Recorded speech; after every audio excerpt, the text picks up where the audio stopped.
So this is Frank Pello, roving reporter for Source FM. I'm here with Danny Trick just after he had his moment in the spotlight. He turned on the lights for Falmouth. So how was that experience for you, Danny? Wow, it was electric, to say the pun. It was a really nice day. The weather held out for us. It was great seeing the kids, the tractors and the parade get through what could have been a hard journey for them, but I think with the Falmouth Marine Band egging them on from behind with the drums, we saw the real spirit of Falmouth come alive. You know, being up there on the stage, it was such an honour to represent the great people of Falmouth. I have to say a thank you to the clubs I'm involved in, Falmouth Rugby Club, the Falmouth Youth Community Football, the Belingi Barbarians Children's Charity, and obviously the Falmouth Marine Band.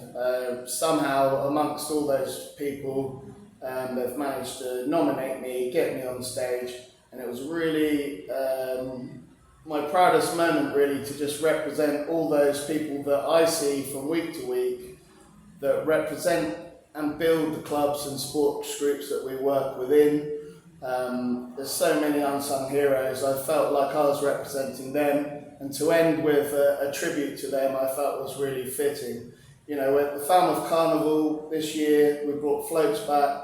It's the first time in 20 years. The Marine Band have been part of the Carnival since 1989 when they were formed based on the Foy Town Band, to just bring a bit of fun, and then over those years we've become a real institution. I think people really come out. I remember being a 10-year-old and hearing the Falmouth Marine Band coming down an alleyway, and I'd run out there, and it's just so nice to kind of go full circle, represent those people, and really celebrate what has been a fantastic year for our Falmouth Carnival. I've been there 10 years.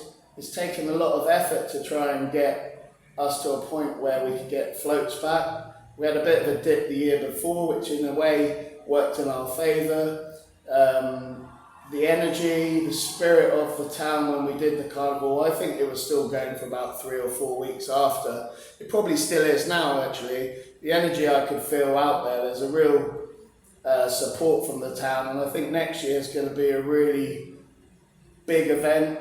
So you've still got the energy for carrying on with what you're doing? Well, to be honest, we started the day after the carnival, so as I say, I have a passion and a drive to deliver excellence through what I do, which is branding and event organisation. But I say, like tonight, it's having a team of great individuals behind you that really delivers it, and I think that's what I'd like people to remember.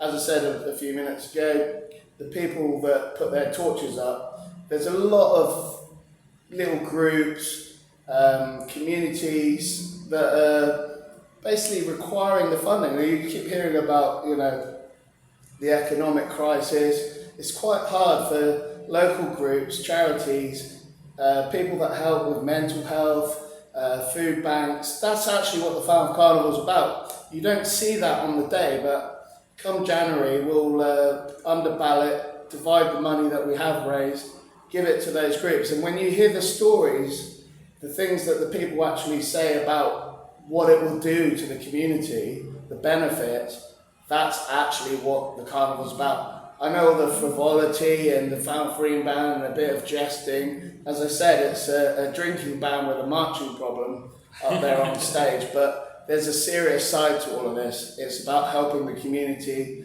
and getting much needed funding. And did you get any inkling that you were going to get this honour to turn on the lights? As I said up on the stage, it's really down to the groups. I in my wildest dreams, didn't imagine I'd be up on the stage, but to be up there and actually represent the people of Falmouth, and as I say, the people that often don't get that chance to be celebrated, I thought it was a nice tribute to do to them.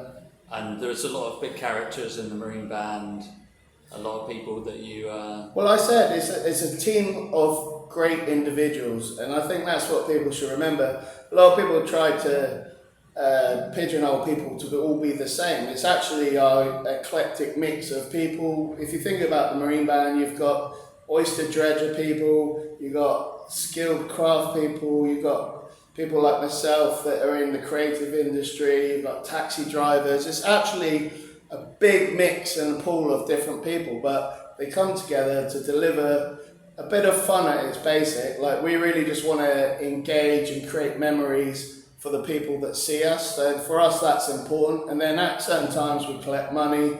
So that is obviously helping the community. But for us, we just want to go out there and make people smile.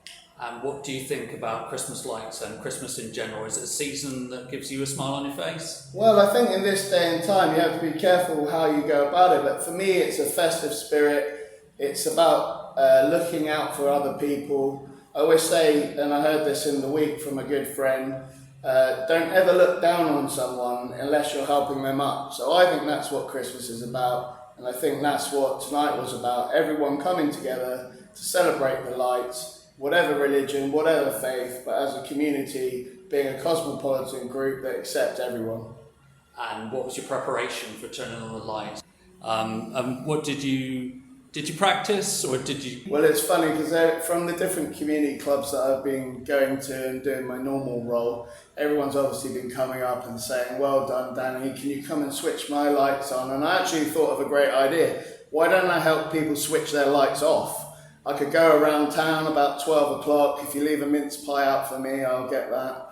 But yeah, this morning we actually were having a bit of a laugh. We had breakfast. I was talking with Mark Averis, who's been pivotal in helping us, or helping me, to deliver the carnival. If you think of Ant and Dec, well, that's me and him in the Falmouth sense. So literally. And which one are you? Are you Ant or are you Dec? Whoever is the more nuttier one, he'll think he's nuttier. But yeah, who is Ant and Dec? I don't know. But yeah, this morning, without Mark's help, yeah, a lot of things wouldn't come to fruition. To be honest, I've had the privilege of working with him on all sorts in the last few years, and I think he is a driving force behind some of the ideas. He's got connections in the town. So yeah, I'd like to credit him for even tonight. He came up with the idea to put up the torches. He's into Coldplay. So I think that was a great moment, and it was well engaged with the audience.